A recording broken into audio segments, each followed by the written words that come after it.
Welcome back. આગળ વાત કરીએ સુરતની કે જ્યાં સુરતમાં ખોટા પેમ્પલેટ છપાવનાર આચાર્ય સસ્પેન્ડ કરવામાં આવ્યા। હિન્દુ સંગઠન વિરોધી પત્રિકા છપાવવા મુદ્દે કાર્યવાહી।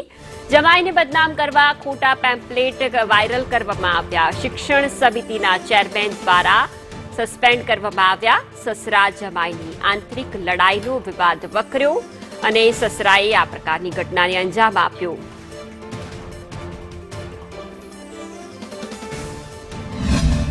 શાળાના એક આચાર્ય દ્વારા એક પત્ર વાયરલ કરવામાં આવ્યો હતો અને પત્રમાં વિવાદિત નિવેદન લખવામાં આવ્યા હતા, જેનેથી હિન્દુ સંગઠનો પર નારાજ થયા હતા। ત્યારે આપણા સાથે શિક્ષણ ચેરમેન છે, તેમનીથી જાણીશું એમનું શું છે, તમે કાર્યવાહી શું કરી છે અને આગળ હવે શું કાર્યવાહી કરવામાં આવશે।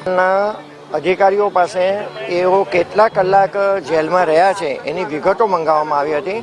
તો શિક્ષણ સમિતિમાં એવો નિયમ છે કે કોઈ પણ આચાર્ય કે કોઈ પણ શિક્ષક 48 કલાકથી વધુ કસ્ટડીમાં રહે તો એને સસ્પેન્ડ કરવાના હોય છે।